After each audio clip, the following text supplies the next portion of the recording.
राधे राधे। आप सभी का स्वागत है देवताओं की कहानी में। आज हम सब गुरु पुराण की 15वां अध्याय, जिसमें सुकीर्ति जन्माचरण का वर्णन है, वह सुनेंगे। तो आइए शुरू करते हैं। गुरुर जी बोले, हे भगवान, धर्मात्मा प्राणी स्वर्ग के भोगों को भोग कर पुनः विमल कुल में उत्पन्न होता है। इसलिए माता के उदर से उसकी उत्पत्ति कैसे होती है, यह मुझको कहिए। पुण्य आत्मा पुरुष इस शरीर में जैसा विचार करता है, वैसा मैं सुनने की इच्छा करता हूँ। हे करुणा निधि, मुझसे उसे कहिए। तब श्री भगवान बोले, हे गुरु, तुमने बहुत सुंदर प्रश्न किया। वह परम गोपनीय विषय में तुमसे कहता हूँ, जिसके विज्ञान मात्र से मनुष्य सर्वज्ञ हो सकता है। अब मैं पारमार्थिक शरीर को कहता हूँ, जो ब्रह्मांड के गुणों से संपन्न योगियों के धारण करने योग्य है, जिसमें योगी गण षष्ठ चक्र का चिंतन करते हैं। वैसे ब्रह्मरंध्र में चिंतानंद रूप का ध्यान सुनो। पुण्य आत्मा प्राणी पवित्र श्रीमान के घर में जैसे जन्म लेता है, वैसे माता पिता के नियम को कहता हूँ। ऋतु काल में 4 दिन तक स्त्री का त्याग करे। जब तक पाप शरीर में रहे, ब्रह्म हत्या से उत्पन्न दोष विशेष तब तक उसको न देखे। चौथे दिन स्त्रियां सचेल यानी कि कपड़े के सहित स्नान कर शुद्धि होती हैं और 7 दिन में पितृदेव तथा व्रताचरण करने योग्य होती हैं। 7 दिन के मध्य में जो गर्भाधान होता है, वह अच्छा नहीं होता है। प्राय 8 रात्रि के बाद अच्छी संतान की उत्पत्ति होती है। योगम दिन में गर्भाधान से पुत्र और अयोगम में कन्या उत्पन्न होती है।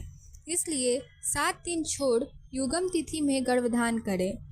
16 रात्रि तक स्त्रियों का सामान्यतः ऋतुकाल रहता है। उसमें भी 14वीं रात्रि में जो गर्भाधान होता है, वह गुणवान, भाग्यवान, धर्मज्ञ, सुबुद्धिमान, सुपुत्र उत्पन्न होता है। वह रात्रि अभागे पुरुषों को कभी नहीं मिलती।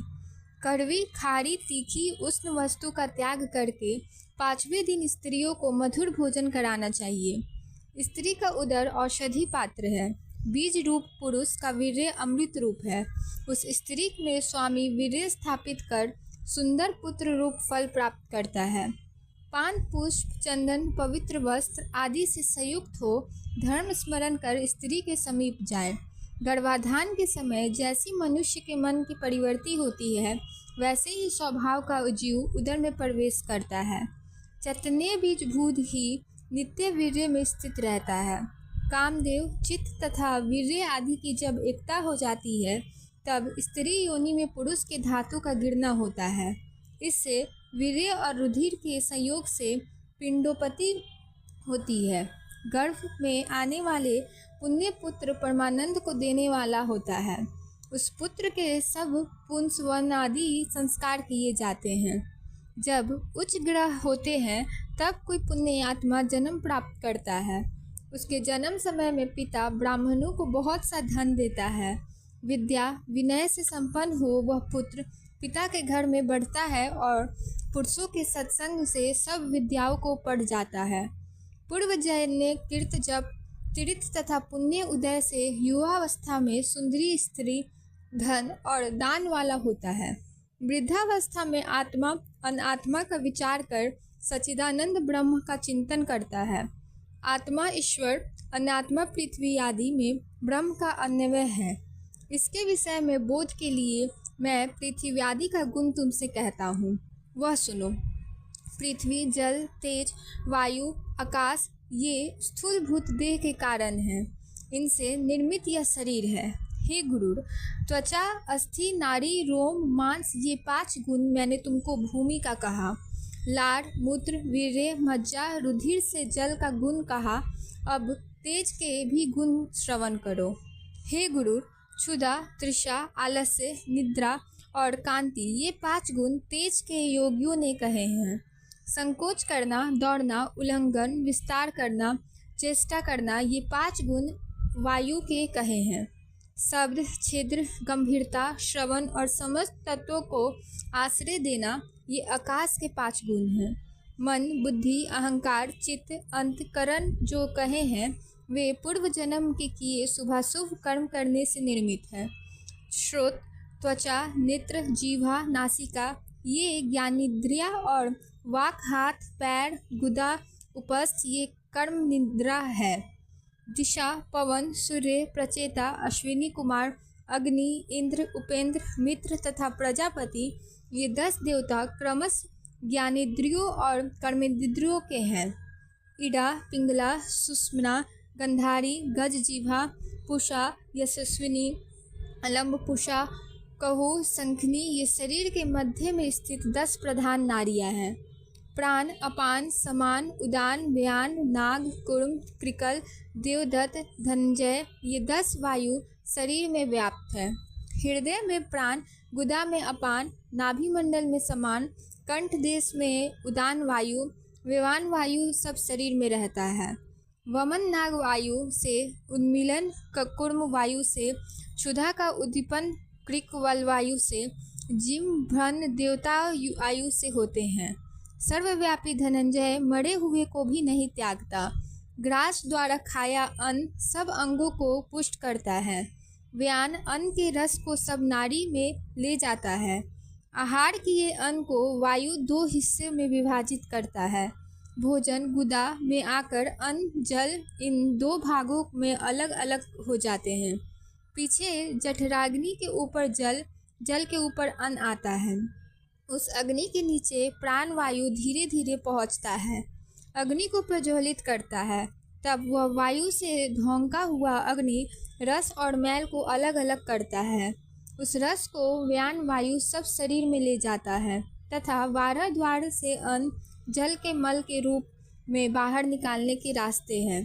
कान, नेत्र, नासिका, जीभ, दांत, नाभि, नख, गुदा, लिंग, सिराए, शरीर, रोम ये 12 मल निकालने के रास्ते हैं।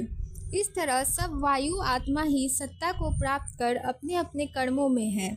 जैसे सूर्य के प्रकाश को प्राप्त कर सब जीव कर्मों में लगते हैं। हे गुरु सुनो, मनुष्य देह के 2 रूप हैं, शरीर से व्यावहारिक और दूसरा पारमार्थिक। व्यावहारिक शरीर में 3.5 करोड़ रोए, 7 लाख बाल, 20 नख, 32 दांत सामान्य रूप से होते हैं। शरीर में 1000 पल यानी 4000 तोला मांस, 100 पल यानी 400 तोला रुधिर, 10 पल यानी 40 तोला मेद, 70 पल यानी 280 तोला त्वचा, 12 पल यानी 48 तोला मज्जा, 3 पल यानी 12 तोला महारक्त, 2 कुड़व यानी 12 मुट्ठी धातु, 1 कुड़व यानी 6 मुट्ठी सोनित आदि होते हैं। संपूर्ण देह की हड्डियां की गिनती 360 है। शरीर में स्थूल तथा सूक्ष्म 2 तरह की नाड़ियां की संख्या कई करोड़ है। शरीर में 50 फल पीत और 25 फल कफ होते हैं। निरंतर उत्पन्न होने वाले मलमूत्र की गिनती नहीं है। इस गुण वाले शरीर का नाम व्यवहारिक है। पारमार्थिक शरीर में 14 भुवन, 7 पर्वत, 7 द्वीप, 7 सागर, सूर्य आदि 9 ग्रह सूक्ष्म रूप से अवस्थित हैं। पारमार्थिक देह में 60 चक्र होते हैं जो ब्रह्मांड में गुण प्राप्त होते हैं, वे इसमें भी होते हैं। इन्हीं गुणों को तुमसे कहता हूँ जो योगियों की धारणा के स्थान है, जिनकी भावना से जीव विराट रूप में लीन हो जाते हैं। पैर के नीचे तल लोक, पैर के ऊपर वितल लोक, घुटनों में सतुल लोक, जंघा में महातल लोक, जंघा की जड़ में तलातल लोक, गुहा देश में रसातल लोक, कमर में पताल लोक, लोक ये 7 अधोलोक हैं।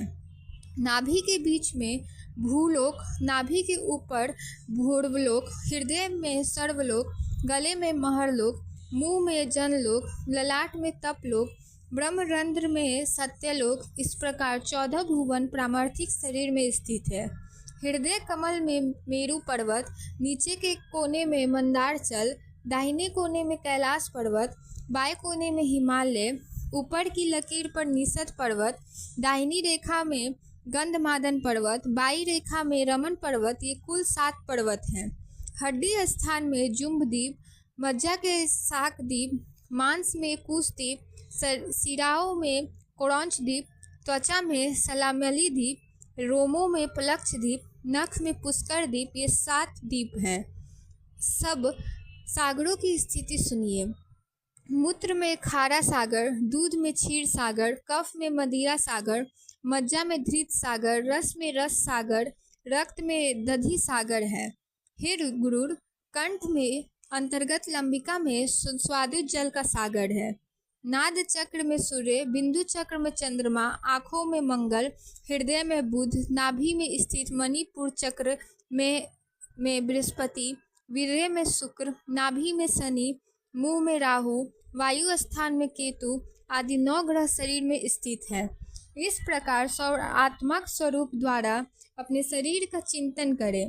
नित्य प्रातःकाल पद्मासन की मुद्रा में बैठकर स्थिर हो षट चक्र का चिंतन कर और अजपा जाप करें।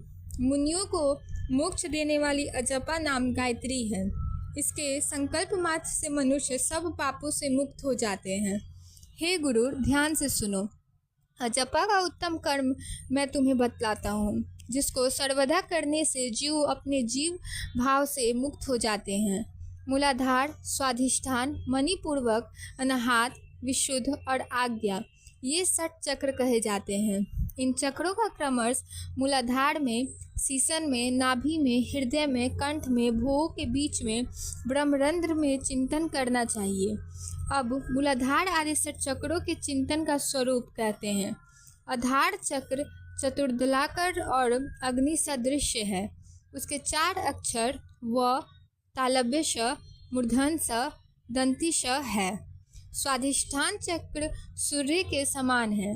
उसके 6 दल हैं, ब, भ, म, य, र, ल। मणिपूर्वक चक्र रक्त वर्ण है। उसके 10 दल ड, ध, न, त, थ, द, ध, न, प, फ है। अनाहत चक्र सुवर्ण के समान आभा वाला है। उसके क, ख, ग, घ, अंग, च, छ, ज, झ, इय, त, थ, ये 12 दल हैं। विशुद्ध संख्या चक्र चंद्रमा के तुल्य कांति वाला है। उसके 16 स्वर हैं, अ, आ, ई, छोटी, छोटाऊ, बड़ाऊ, री, री, ली, र, ए, ऐ, ओ, औ, अंग, अह। भ्रुकुटी में आज्ञा चक्र रक्त वर्ण का है। इसके हंग, संग, ये 2 वर्ण हैं। इस प्रकार 6 चक्र का स्वरूप कहा। इन 6 चक्रों के ऊपर प्रकाशमान 1000 दल का कमल भी है। वह कमल सत्यमय, आनंदमय, सदाशिवमय, ज्योतिर्मय, अविनाशी है। उस कमल में ब्रह्मा का चिंतन करें। 6 चक्रों में गणेश, ब्रह्मा, विष्णु, शिव, जीवात्मा गुरु तथा व्यापक पर ब्रह्मा का क्रमश चिंतन करें। अहोरात्र में मनुष्य 21,600 बार सांस लेता है। यह श्वास की सूक्ष्म चाल विद्वानों ने कहा है। हंग उच्चारण करने से श्वास बाहर निकलता है तथा संग के उच्चारण करने से सांस प्रवेश कर जाता है। इस प्रकार जीव हंस, हस इस मंत्र का निरंतर जाप करते रहता है। जीव को इस जाप संख्या में से 600 गणेश के लिए, 6000 ब्रह्मा के लिए, 6000 विष्णु के लिए, 6000 शिवजी के लिए, 1000 जीवात्मा के लिए, 1000 गुरु के लिए, 1000 चतने स्वरूप आत्मा के लिए समर्पित करना चाहिए। इन 6 चक्रों में स्थित ब्रह्मा अंश स्वरूप श्री गणेश आदि देवताओं की संप्रदाय के ज्ञाता अरुण आदि ऋषि उपासना करते हैं। सुखदेव आदि मुनि भी अपने शिष्यों को इनका उपदेश करते हैं। इसलिए बड़ों की प्रवृत्ति का ध्यान कर बुद्धिमान मनुष्य को उचित है कि वे 6 चक्र में देवताओं का ध्यान करें। एकाग्र मन से सब चक्रों में मानसिक पूजन, तदंतर गुरु के आदेश से अजपा नाम वाली गायत्री का जप करें। मानसिक पूजा में ब्रह्मरंध्र में नीचे मुख वाले 1000 कमल का दल है। उस कमल पर एक हंस है। उस पर विराजमान हाथ में वर मुद्रा और अभय मुद्रा धारण किए गुरुदेव का ध्यान करें। गुरु के चरणामृत से निकली धारा से मेरी देह को ने स्नान किया, ऐसा चिंतन करें। इस प्रकार से मानसिक पंचोपचार द्वारा पूजन स्तुति का प्रणाम करें। तदंतर कुंडलिनी का ध्यान करें, जो मूलाधार आदि 6 चक्रों में आरोह अवरोह के कर्म से गमन करने वाली है। तथा 3.5 बार गंडेड़ू मारे हुए सर्प की आकृति में स्थित है। तदंतर ब्रह्मरंध्र से बाहर निकले सुषुम्ना नामक प्रकाश मार्ग का ध्यान करें। उस मार्ग से गए हुए प्राणियों को विष्णु का परम पद प्राप्त होता है। तदंतर मेरे सनातन सदानंद रूप का ब्रह्मा मुहूर्त में ध्यान करें। इस प्रकार गुरु के उपदेश से अपने मन को स्थिर करें, किंतु अपने प्रयत्न से मन को उपदेश करने से पतन हो जाएगा। इस प्रकार मानस पूजन कर यथोपलब्ध उपचार से श्री हरि तथा श्री शिव का पूजन करें।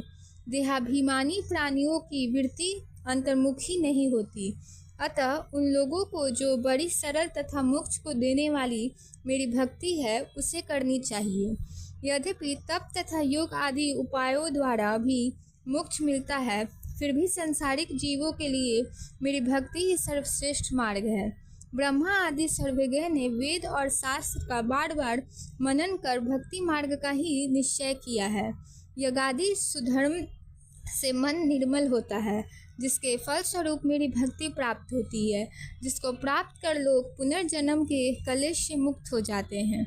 हे गुरु, पुण्यात्मा प्राणी इस प्रकार आचरण कर मेरी भक्ति के सहयोग से सनातन मोक्ष पद को प्राप्त करते हैं। तो बोलिए विष्णु भगवान की जय, गरुड़ महाराज की जय।